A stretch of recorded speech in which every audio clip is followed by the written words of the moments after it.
نحمده ونصلي على رسوله الكريم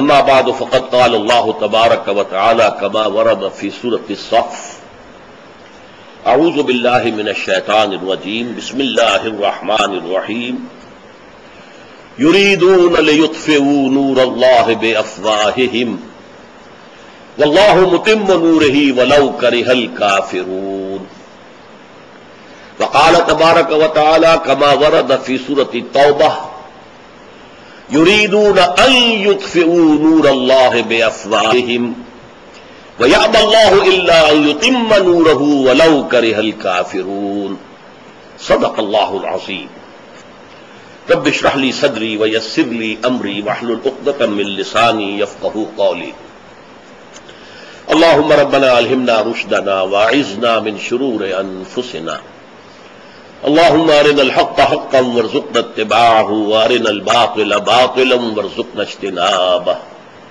آمین یا رب العالمین۔ سورہ صف کی آیت نمبر 8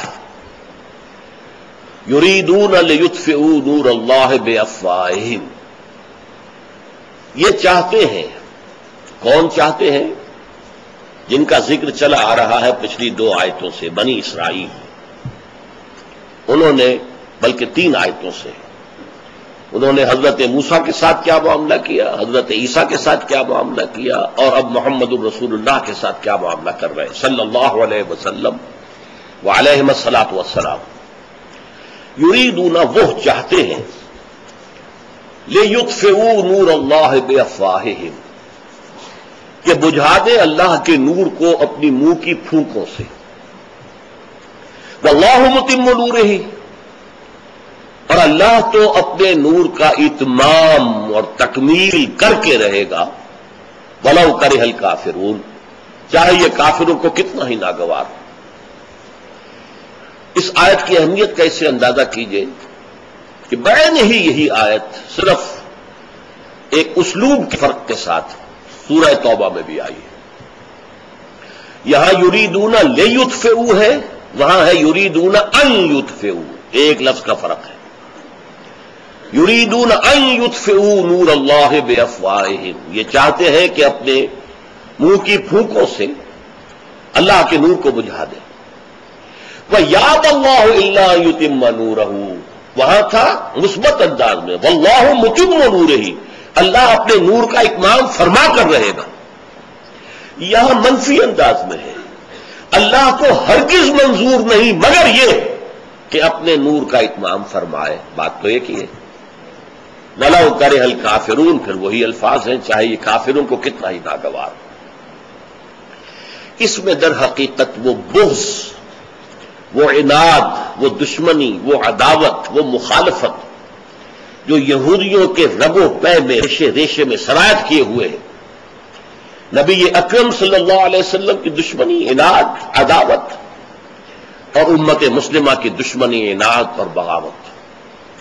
اس معنی میں نے بہت سی تقاریر زمانے میں کی ہیں کہ جو انویزیبل ورلڈ ہے، غیر مرئی دنیا، اس میں جو رول ابلیس اور اس کی ذریت معنوی کا ہے، ابلیس نے ادھار کھایا تھا اسی پر کہ میں آدم کی اولاد کو گمراہ کر کے رہوں، اور یہ قرآن مجید میں 7 جگہ پر آیا مذکور، قصہ آدم و ابلیس۔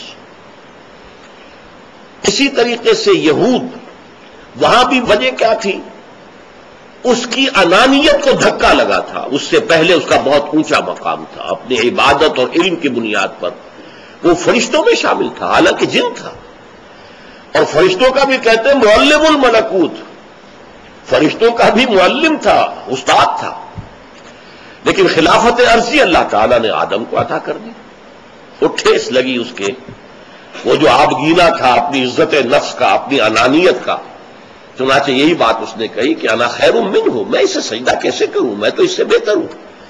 خلقتنی من نار وخلقتہ من طین، اے اللہ تو نے اس کو تو بنایا ہے مٹی سے، کیچڑ سے، سنے ہوئے کیچڑ سے، اور مجھے بنایا آگ سے، کیسی لطیف شے ہوتی ہے، تو میں بہتر ہوں، انا خیر منہ، میں اس کے سامنے سجدہ نہیں کر سکتا، بس راندہ درگاہ ہو گیا۔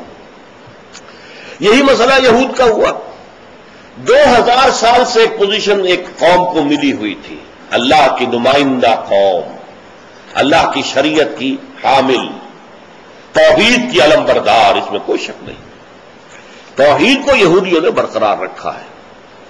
قرآن مجید میں صرف یہ ذکر جو آتا ہے کہ حضرت عزیر کو انہوں نے اللہ کا بیٹا کہا، یہ کچھ ایک زمانے میں کچھ غلو کی بنیاد پر بعض لوگوں نے کہا، لیکن یہ کہ یہ ان کے مسلمہ عقائد میں مستقل طور پر بات شامل نہیں ہوئی، جیسے کہ عیسائیوں میں شامل ہوئی ہے کہ حضرت عیسیٰ کو انہوں نے خدا کا بیٹا قرار دیا، وہ معاملہ نہیں۔ توحید کو انہوں نے برقرار رکھا، تو یہ مقام ان کا جو رہا، اور پھر نبوت ان کے پاس 1400 برس تک تو نبوت کا تار ٹوٹا ہی نہیں، 2 سے شروع ہوا، موسیٰ و ہارون علیہ السلام، 2 پر ختم ہوا، یحییٰ و عیسیٰ علیہ السلام۔ ان دونوں کے درمیان جیسے عورتیں رسی باندھ کر کپڑے جو ہے لٹکایا کرتی ہیں، تو یوں سمجھیے 2 ادھر 2 ادھر، اور درمیان میں جو ہے یہ رسی ٹوٹی ہی نہیں، ہر وقت ایک نبی موجود۔ بخاری کی روایت میں حضور کے الفاظ ہیں، کلما ہلک نبی خلفہ نبی، جیسے ہی کسی نبی کا انتقال ہوتا تھا دوسرا نبی اس کی جگہ لے لیتا تھا۔ اتنی بڑی قوم، لیکن اللہ کی مشیت، اللہ کا فیصلہ، اللہ نے ابھی آخری رسالت، آخری نبوت، رسالت کاملہ، نبوت تامہ، ختم المرسلینی، یہ اس کا تاج جو ہے وہ رکھ دیا محمد الرسول اللہ صلی اللہ علیہ وسلم کے سر مبارک پر، جو کہ یہودی نہیں تھے، اسرائیلی نہیں تھے، اسماعیلی تھے، حضرت اسماعیل کی اولاد سے تھے، امیین میں سے تھے، جن کو یہ حقارت کے ساتھ کہتے تھے امیین، ان میں۔ لہذا وہی کی انانیت جو ہے اس نے بغاوت کی، حسد اور انانیت کی وجہ سے بدترین دشمن۔ اور چنانچہ یہ یریدون لیطفئوا نور اللہ بافواہہم، اس آیت کو ذرا اچھی طرح سمجھیے، اس کے 2 دور ہیں نمایاں۔ ویسے تو پوری 1400 سال کی تاریخ امت مسلمہ کی جو ہے وہ یہودیوں کی دشمنی کے سازشوں سے بھری ہوئی۔ پہلا دور جو تھا وہ حضور صلی اللہ علیہ وسلم، لیکن اس دور کی مخالفت جو ہے اس کے لیے قرآن مجید لفظ استعمال کر رہا ہے، منہ کی پھونکوں سے بجھانا چاہتے ہیں۔ اس کے معنی کیا ہے؟ یہ طنز ہے اصل میں، ان میں اتنی جمع مردی نہیں ہے، اتنا حوصلہ نہیں ہے، اتنی شجاعت نہیں ہے کہ میدان میں آ کے مقابلہ کریں۔ یہ تو اصل میں من ورائے جدر جو فرمایا گیا، فصیلوں کے پیچھے سے، جیسے کہ دیہات میں لڑائیاں ہوتی ہیں تو نوجوان جو ہے وہ گلیوں کے اندر لڑ رہے ہوتے ہیں لاٹھیاں لے کر، اور اوپر سے عورتیں پتھر پھینکتی ہیں، کہ ان کا کام عورتوں کا تھا، اوپر سے پتھر پھینکنا۔ حضور کو قتل کرنے کے لیے چکی کا پات اوپر سے گرا دیا جہاں کہ حضور کو بیٹھنا تھا، وہ تو وقت پر حضرت جبرائیل نے اطلاع دے دی، حضور وہاں سے چلے گئے، ورنہ آپ چکی کے پاٹ تلے جو ہے آ کر اور ہلاک ہو جاتے، معاذ اللہ صبح بعد زہر دے دیا۔ یہ ساری کارستانیاں، اور یہی در حقیقت تھے کہ جو قریش کو بھڑکا بھڑکا کر آبادہ کرتے تھے حملہ کرنے کے لیے۔ قرآن مجید میں فرمایا گیا کلما اوقدوا نارا للحرب اطفاها اللہ، جب بھی یہ کوئی سازش کرتے ہیں اور آگ بھڑکاتے ہیں جنگ کے لیے پھونکے مار مار کے، تو اکثر و بیشتر تو اللہ اس آگ کو بجھا دیتا ہے، اس کو آگ کو بڑھنے نہیں دیتا، لیکن پھر بھی اس کے باوجود آگ بڑھتی ہے، اور کسی وقت جو ہے وہ جنگیں ہوئی ہیں۔ انہی میں سے وہ ابو عامر راہب تھا جو بدترین دشمن حضور کا بنا۔ دیکھیے عجیب شخصیتیں ہیں یہ 2 بالمقابل۔ قریش میں سے ورقہ ابن نوفل تھے، مکے کے آدمی، حضرت خدیجہ کے غالباً چچا زاد بھائی۔ ان کے اندر بھی دین حق کی طلب پیدا ہوئی دل میں، اور وہ گئے شام، عیسائیت کا مذہب اختیار کیا، تورات پڑھی، اور اتنی مہارت حاصل کی، کانا یکتب التوراۃ فی العبرانیہ، وہ تورات لکھا کرتے تھے عبرانی زبان میں، جبکہ مکے میں عربی لکھنے والے چند تھے، وہ عبرانی کے عالم تھے اور عبرانی میں لکھتے تھے۔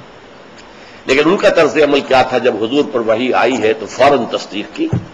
جب حضرت خدیجہ لے کر گئی ہیں کہ ابن عم ذرا ان کے بارے میں سنیے یہ کیا تجربہ انہیں ہوا ہے، یہ کہتے ہیں کہ فرشتہ آیا ہے، غار میں تھے، ساری داستان سن کے کہا یہ وہی ناموس ہے، وہی فرشتہ ہے جو اس سے پہلے موسیٰ اور عیسیٰ پر آ چکا ہے، اور کاش کہ میں اس وقت تک زندہ رہوں جب تمہیں یہ قوم یہاں سے نکال باہر کرے گی۔ اور حضور بڑے حیران ہوئے، اوا مخرجیہم، کیا یہ مجھے یہاں سے نکال دیں گے؟ کہا انہوں نے ہاں، جو کوئی بھی یہ پیغام لے کر آیا ہے اس کی قوم اس کی دشمن ہوئی ہے، کاش کہ میں زندہ رہوں۔ وہ زندہ نہیں رہے، کچھ دنوں کے بعد انتقال ہو گیا، اسی لیے انہیں صحابہ میں شمار نہیں کرتے، نوٹ کر لیجئے، حالانکہ تصدیق انہوں نے کر دی حضور کی نبوت کی۔ صحابہ میں کیوں نہیں شمار کرتے؟ کہ ابھی حضور کی رسالت کا دور شروع نہیں ہوا تھا، آپ کو تبلیغ کا حکم نہیں ہوا تھا، تبلیغ کے حکم کے بعد تصدیق جس نے کی ہے وہ صحابی کہلاتا ہے۔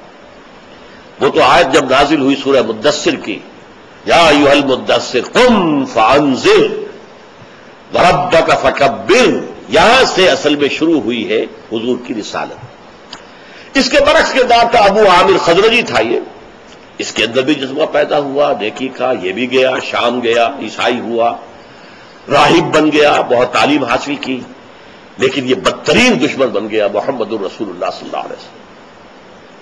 اور یہ غزوہ احد کے اندر آپ نے پڑھا ہوگا کہ جب فوجیں آمنے سامنے تھیں، ادھر 700 رہ گئے تھے، ادھر جو ہے 3000 تھے، تو یہ باہر نکلا تھا، اے یثرب والو مجھے پہچانتے ہو، میں ابو عامر ہوں، اور دیکھو میں گواہی دے رہا ہوں محمد جھوٹے ہیں، معاذ اللہ ثم معاذ اللہ، ان کا ساتھ چھوڑ دو۔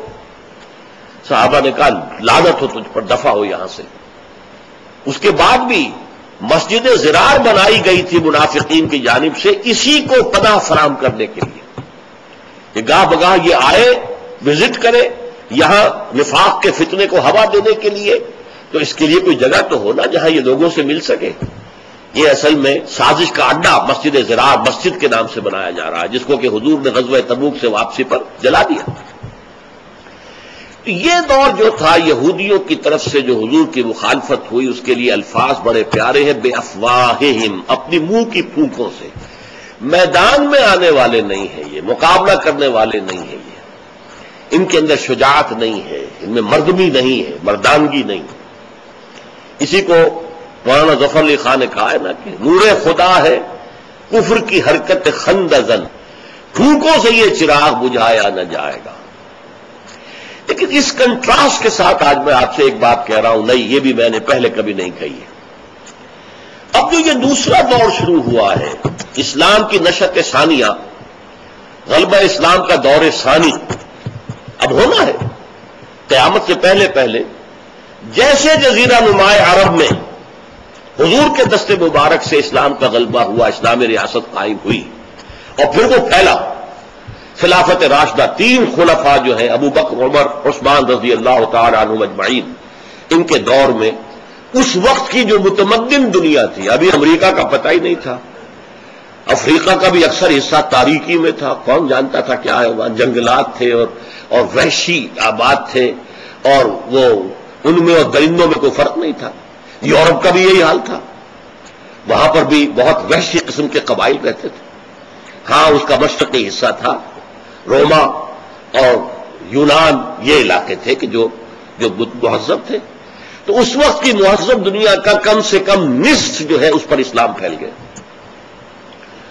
خلفائے ثلاثہ، چوتھے خلیفہ حضرت علی رضی اللہ تعالی عنہ، ان کا کوئی قصور نہیں ہے، لیکن فتنہ جو تھا ایک یہودی کا اٹھایا ہوا فتنہ، عبداللہ ابن سبا کا اٹھایا ہوا فتنہ، جس نے کہ حضرت علی کو خدا قرار دیا، اور جس نے یہ کہا کہ ابو بکر عمر اور عثمان کی خلافت جو ہے یہ غاصب تھی، یہ غاصب تھے، اصل تو حق جو ہے خلافت وہ اول گوش سے علی کا ہے رضی اللہ تعالی عنہ اجمعین۔ تو یہ فتنہ عظیمہ اور حضرت عثمان کے خلاف جھوٹے پروپیگنڈے کا طوفان جو اٹھایا، جس کے نتیجے میں کہ حضرت عثمان کی شہادت ہو گئی، تو حضرت علی کے دور خلافت میں باہمی خانہ جنگی رہی، عالم اسلام کا جو پھیلاؤ ہو رہا تھا وہ وہی رک گیا۔ یہ حادثہ ہوا ہے، اس میں قصور حضرت علی کا نہیں ہے، معاذ اللہ، کوئی الزام حضرت علی پر نہیں، لیکن واقعہ یہ ہے، the fact remains کہ جو بھی توسیع ہوئی تھی دارالاسلام میں وہ خلفائے ثلاثہ کے دور میں ہوئی، ابو بکر عمر عثمان رضی اللہ تعالی عنہ اجمعین۔ حضرت علی کے زمانے میں 1 انچ زمین بھی مزید شامل نہیں۔ یہ واقعہ ہے، لیکن اس کا کوئی الزام پھر میں کہہ رہا ہوں حضرت علی کی ذات پر نہیں، یہ فتنہ تھا، الفتنۃ الکبریٰ۔ مگر اس وقت کی صورتحال تھی، اور اب پھر دنیا میں غلبہ ہونا ہے، اور اب بھی بدترین دشمن یہودی ہے۔ اس وقت جو معاملہ ہو رہا ہے یہود کی طرف سے، کہ اصل میں جو موٹیویٹنگ فورس پیچھے ہے امریکہ کے اور برطانیہ کے، وہ یہودی ہے۔ فرنگ کی رگے جاں پنجہ یہود میں ہے، اور اس کو پورا عالم عیسائیت جو ہے یہودی فتح کر چکے ہیں۔ اس کی میں نے پوری تفصیل بیان کی ہے کئی مواقع پر، کئی تقاریر میں، اور میری جو کتاب ہے سابقہ اور موجودہ مسلمان امتوں کا ماضی، حال اور مستقبل، اس میں بھی موجود ہے۔ کیونکہ حضور کے زمانے کے وقت یہ آپس میں دشمن تھے، یہ دوست نہیں تھے۔ وقالت الیہود لیست النصارى علی شیء وقالت النصارى لیست الیہود علی شیء۔ یہ عیسائی کہتے ہیں کہ یہودیوں کی کوئی حقیقت نہیں، کوئی بنیاد ہی نہیں، اور یہودی کہتے ہیں عیسائیوں کی کوئی بنیاد نہیں۔ وہم یتلون الکتاب، حالانکہ ایک ہی کتاب کے ماننے والے۔ اولڈ ٹیسٹمنٹ تو مشترک ہے نا دونوں کے درمیان، عہد نامہ قدیم تو مشترک ہے۔ وہ آپس میں دشمن تھے، لیکن اس میں کمال کیا ہے یہودیوں نے، اس کی سازشی فطرت اور سازشی صلاحیت کو داد دینی پڑتی ہے کہ سن 1500 کے بعد سے لے کر اور 1900 کے شروع میں 400-500 برس کے اندر انہوں نے رفتہ رفتہ رفتہ رفتہ رفتہ رفتہ عالم عیسائیت کو فتح کر لیا، اور اب عیسائیت ان کے تابع ہے، پوری عیسائیت۔ ان کے اصل آباء کار تو ویسٹ ہے، وائٹ اینگلو سیکسن پروٹیسٹنٹس، لیکن یہ کہ در حقیقت اس وقت پوری عالم عیسائیت جو ہے وہ ان کے نیچے ہے، اور اصل میں آگ بھڑکانے والے نیچے وہی یہودی ہیں۔ کلما اوقدوا نارا للحرب، جنگ کے لیے جو آگ بھڑکا رہے ہیں نیچے، اور اوپر یہ دیگ کے اندر جو ہے عیسائی، اور اس کے سب سے اوپر جو ہے وہ اسرائیل، ٹاپ کے اوپر، جس کو کہ حضرت جان جو تھے حواریین میں سے حضرت مسیح کے، جن کے ریویلیشنز آف سینٹ جان، یہ نیو ٹیسٹمنٹ انجیل کی آخری کتاب ہے، اور اس میں تشبیہ دی گئی ہے کہ آخری زمانے میں بہت بڑا درندہ ہوگا، بہت خوخار درندہ، اور اس کے اوپر ایک آبرو باختہ عورت سوار ہوگی، ہارلٹ، آبرو باختہ عورت۔ آج وہ معاملہ ہے، عیسائی دنیا بہت بڑا درندہ، نیٹو، امریکہ، اور اس کے اوپر اسرائیل سوار، اور بہت بڑی جنگ، تھرڈ ورلڈ وار، آرمگیڈون، یہ اب زیادہ دور نہیں ہے، لیکن ایک فرق ہو چکا ہے، وہ نوٹ کیجئے۔ اب یہودی وہ نہیں ہے کہ جو میدان جنگ میں نہیں آتا تھا، وہ صرف منہ کی پھونکوں سے نہیں، لڑائی کے لیے میدان میں آنے کو تیار ہے، اور پوری طرح تیار ہے۔ اس کی وجہ کیا ہے خاص؟ یہ اہم نقطہ ہے، سمجھ لیجئے۔ اصل میں زائنسٹ جو ہیں وہ نسلاً یہودی نہیں ہے۔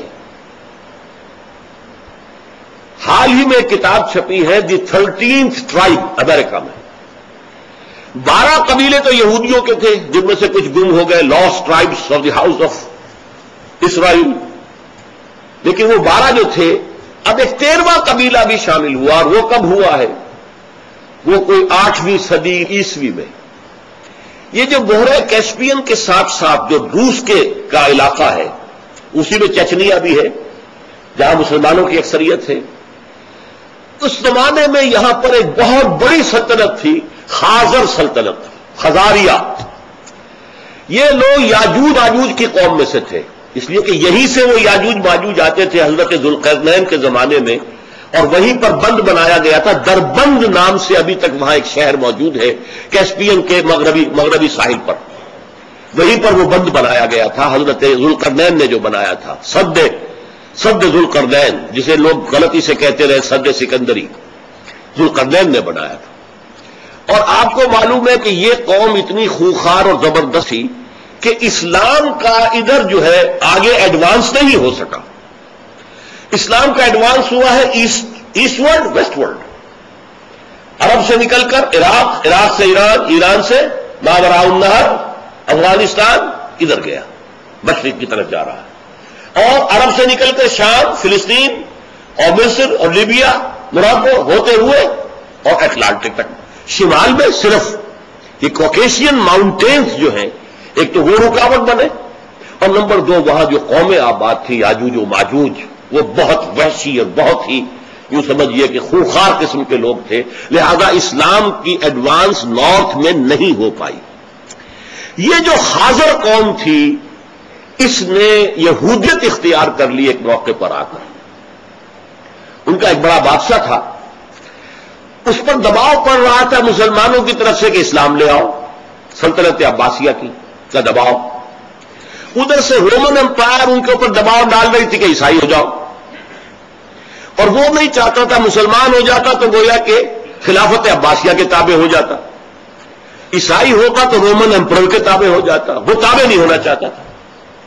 اس نے بہانہ نکالا، اپنے ہاں عیسائیوں کو بھی بلا لیا، یہودیوں کو بھی، علماء کو بلا لیا، مسلمانوں کو بھی بلا لیا، مناظرے کرائے۔ ان مناظروں سے کوئی چیز ثابت نہیں ہوئی۔ پھر اس نے ایک ٹرک کیا، عیسائیوں کو بلایا علیحدہ، تمہارے خیال میں مسلمان اچھے ہیں یا یہودی؟ ان کا یہودی۔ مسلمانوں کو بلایا، تمہارے خیال میں عیسائی اچھے ہیں یا یہودی؟ ان کا یہودی۔ اس لیے کہ یہودیوں کے پاس تو شریعت ہے، یہودی سور نہیں کھاتے ہیں، یہودی توحید کے علمبردار ہیں، انہوں نے حضور ہی کا انکار کیا ہے نا، باقی تو چیزیں ان کے اندر اسلام کی ہیں۔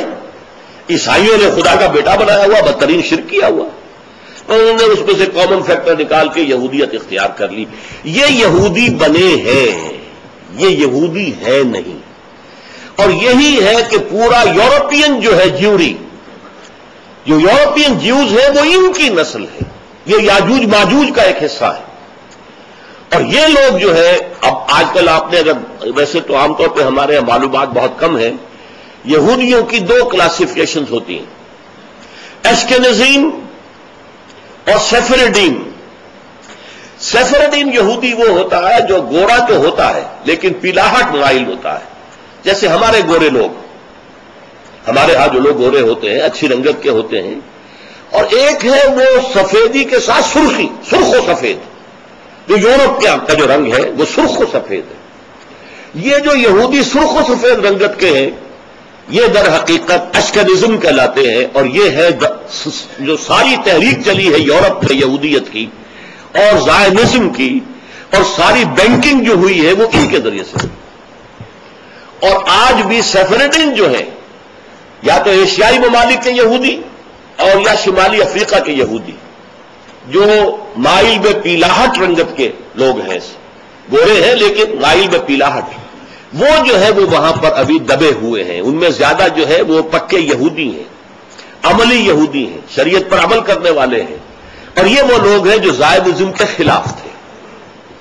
اب بھی ان میں سے بعض لوگ زائدزم کے خلاف ہیں۔ یہودی ایک ربائی آ کر جو ہے وہ یروشلم کی فتح کا جب ایک جشن منایا جا رہا تھا باسٹن میں، تو اس نے آ کر یہ کہا ہے کہ اسرائیلی ریاست گناہ کی بنیاد پر قائم ہوئی ہے، اس لیے کہ یہ زائنزم کی ہے، یہ در حقیقت یہودیت کی نہیں ہے۔